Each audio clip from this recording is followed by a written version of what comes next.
یاد رکھنا کہ حدیث قدسی میں نبی رحمت صلی اللہ علیہ وسلم کا فرمان بھی ہے کہ رب تعالیٰ فرماتا ہے کہ ان رحمتی سبقت علی غضبی۔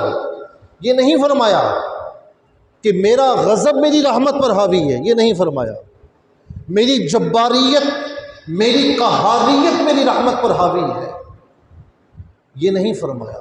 ہاں یہ ضرور فرمایا کہ بے شک میری رحمت میرے غضب پر حاوی ہے۔ جب تیری شان کریم پہ نظر جاتی ہے زندگی کتنے مراحل سے گزر جاتی ہے، بے سبب دیے جاتا ہے دینے والا، ہاتھ اٹھتے نہیں جھولی میری بھر جاتی ہے، ہاتھ اٹھتے نہیں جھولی میری بھر جاتی ہے۔ وہ روایت آپ نے سنی ہوگی کہ ایک شخص نے 99 قتل کیے، اس کے بعد اسے ہوش آیا۔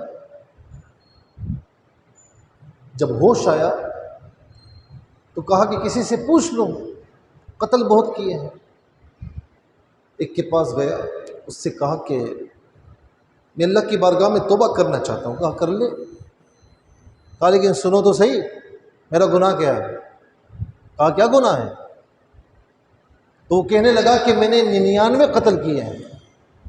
کہا 99 قتل کیے تو نے، تیری توبہ کیسے قبول ہوگی؟ کہا نہیں ہوگی۔ کہا نہیں ہوگی۔ کہا کہ جب نہیں ہوگی تو پھر 99 قتل کیے 100 پورے کر دوں، اسی کو مار دیا۔ 100 قتل جب کرنے کے بعد پھر اسے پشیمانی ہوئی، پھر کسی اللہ والے کے پاس گیا اور کہنے لگا کہ میں نے 99 قتل کیے ہیں، کیا میری توبہ قبول ہو سکتی ہے؟ اس نے کہا کیوں نہیں، ایک کام کر، یہاں قریب ہی نیک لوگوں کی بستی ہے، وہاں جا، ان کی صحبت میں بیٹھ اور توبہ بھی کر، اللہ تعالیٰ قبول فرمانے والا ہے۔ اس نے سچی نیت کی اور سچی نیت کے بعد اپنے ایریے سے نکلا، اپنے علاقے سے نکلا، نیت کر چکا تھا نا، عزم مصمم کر چکا تھا۔ راستے میں ملک الموت آئے اور اس کی روح قبض کر لی،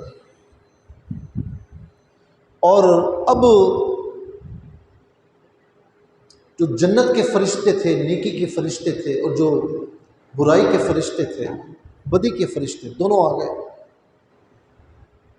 انہوں نے کہا کہ یہ گناہگار تھا، اس نے پوری زندگی نافرمانیاں کرتا رہا، قتل و غارت گریاں کرتا رہا، اسے ہم جہنم کے عذاب کی طرف لے کر جائیں گے۔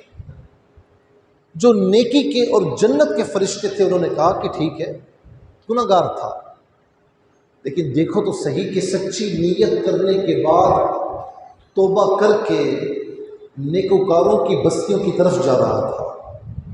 یہ بھی تو دیکھا جائے۔ معاملہ اللہ تعالیٰ کی بارگاہ میں پہنچا، اللہ رب العالمین نے فرمایا، اب اس بات کو غور سے سنیے گا، فرمایا کہ ایک کام کرو، روایت کے الفاظ ہیں کہ جگہ ناپو، جہاں سے یہ نکلا ہے وہاں سے لے کر جہاں تک پہنچا، اگر وہ راستہ کم ہے، یعنی راستہ بھی کم طے کیا ہے، اور نیکوکاروں کی جو بستی ہے اس کا راستہ زیادہ بچا ہے، تب ایسے جہنم کی طرف لے جانا۔ اور اگر اپنے ایریے سے نکل کر، اپنے علاقے سے نکل چکا ہے اور یہاں کا راستہ زیادہ طے کر لیا ہے اور نیکوکاروں کی بستی قریب ہے، وہ راستہ کم ہے، تو پھر اس سے جنت کی طرف لے کر جانا۔ جب زمین ناپی گئی تو روایت کے یہ بھی الفاظ ہیں کہ جہاں سے چلا تھا وہ راستہ ابھی کم تھا، اللہ رب العالمین نے زمین کو لپٹنے کا حکم دیا۔ جب فرشتوں نے ناپا تو نیکوکاروں کی بستی قریب نکلی اور اسے جنت میں داخل کر دیا گیا۔